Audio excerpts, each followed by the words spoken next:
A small-town Ford dealership, once the pride of Whiteville, North Carolina, now sits empty. The lot that used to buzz with shiny F-150s is silent. What happened? It's a story playing out across America, and it's tied to Ford's bigger problems. Patriot Ford was more than just a car lot. It was the only Ford dealer in town, a fixture in Whiteville for years. This place wasn't just selling trucks, it was part of the community, providing jobs and keeping the local economy rolling. But one day, without warning, Patriot Ford shut its doors. No heads up, no explanation. Employees arrived to locked gates, and customers were left wondering about their orders and services. It's like the whole place vanished overnight. And Whiteville isn't alone. Ford dealers are closing shop all over. Something big is happening, and it's hitting small towns hard. Here's what's going on behind the scenes. You might think a giant like Ford is too big to fail, but their stock just took a nosedive, leaving investors sweating. What's causing this financial firestorm might surprise you. Ford isn't just dealing with a few closed shops, they're facing a full-blown money crisis that's shaking the company to its core. First off, Ford's stock price dropped by a whopping 18% after their latest earnings report. That's not just a bad day at the office, it's a financial earthquake, and investors are running scared, with good reason. Ford's electric vehicle division is hemorrhaging money, with losses projected between $5 billion and $5.5 billion this year alone. That's not chump change, it's the kind of loss that keeps CEOs up at night. But wait, there's more. Ford's got a serious quality control problem. They're spending billions on warranty costs and recalls. Last quarter alone, they shelled out $800 million more in warranty costs than the quarter before, totaling $2.3 billion. And it's not getting any better. Ford is recalling nearly 1.9 million Explorer SUVs due to safety issues, hitting their wallet hard. Now, you might wonder what all this corporate drama has to do with small-town dealerships like Patriot Ford. Well, everything.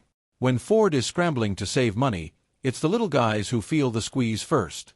If Ford's losing billions on electric vehicles, they're going to push dealers to sell more of them.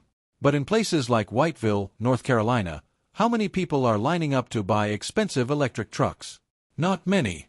And those warranty costs trickle down too.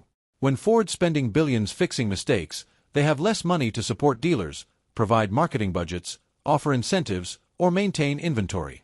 It all adds up. Ford CEO, Jim Farley, knows they're in trouble. He's talking about rethinking their strategy, considering hybrids and cheaper electric options, because the current plan isn't working. And it's not just Ford, the whole car market is in crisis mode.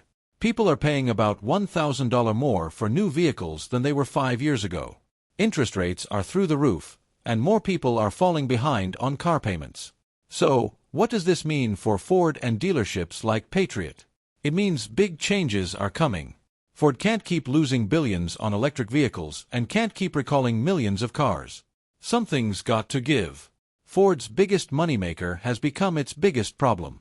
The F-150, once the bread and butter of dealerships across America, is pricing itself right out of the market. For small-town dealers like Patriot Ford, it's a disaster in the making. Remember when trucks were workhorses, vehicles used to haul lumber or tow a boat without breaking the bank? Those days are long gone. Ford's all in on luxury trucks, and it's a gamble that's not paying off. Take the F-150 Lightning, for instance. This electric beast comes with a price tag of $75,000. That's not a typo. We're talking about a truck that costs as much as a small house in some parts of the country, and they're not exactly flying off the lots.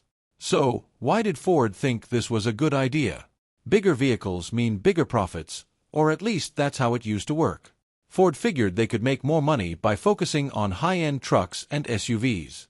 They're not wrong about the profit margins, but they overlooked one crucial detail: people need to be able to afford them.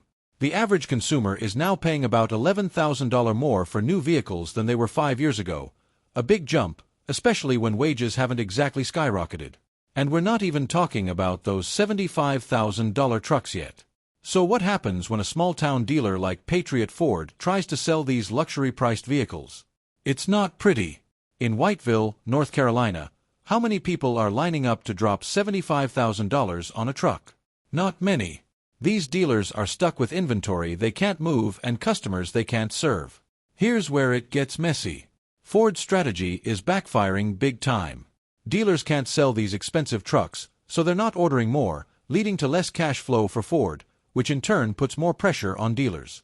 It's a vicious cycle, and it's hitting small-town America hard. And while Ford's been busy trying to sell luxury trucks, they've been ignoring what consumers really need. Actually, what people are looking for are affordable, fuel-efficient options. You know, the kind of cars that don't cost as much as a college education. And it's not just Ford. The whole auto industry is feeling the squeeze. Interest rates are through the roof, and more people are falling behind on their car payments. It's a perfect storm, and Ford's right in the middle of it. So, what does all this mean for dealers like Patriot Ford? They're caught between a rock and a hard place. They can't sell the expensive trucks Ford's pushing, but they also don't have the affordable options customers are looking for. It's no wonder they're closing up shop. Here's the real kicker. Ford CEO, Jim Farley, knows they're in trouble. He's talking about rethinking their whole strategy. They're looking at hybrids and cheaper electric options because, let's face it, the current plan isn't working. While Ford's scrambling to fix their luxury truck problem, there's another crisis brewing. Picture this. You're at a Ford lot looking for a new sedan. The salesman scratches his head and says, "Sorry, we don't have those anymore." Sound crazy? It's happening right now. Ford made a big decision a few years back. They decided to ditch most of their sedan lineup. No more Focus, no more Fusion, no more Taurus. They kept the Mustang, but that's not exactly what you'd call an affordable family car, is it? Why did Ford do this? They thought they could make more money focusing on trucks and SUVs, bigger vehicles, bigger profits. At least, that was the plan. But here's the thing. They forgot about all the folks who just want a reliable, affordable car to get them from A to B. Look at what happened to dealerships like Patriot Ford. They lost a whole chunk of potential customers. People coming in looking for a new Focus or Fusion had to leave empty-handed.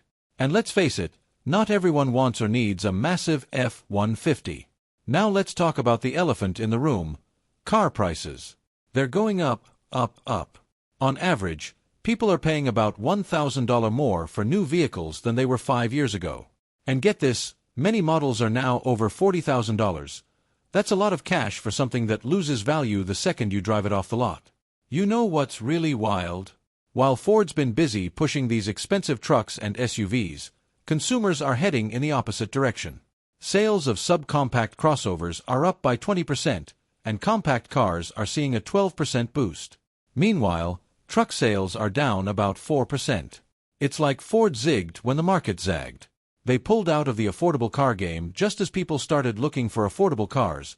Talk about bad timing. And here's something that'll really make your head spin. Right now, there's only one new car available in the US for under $20,000.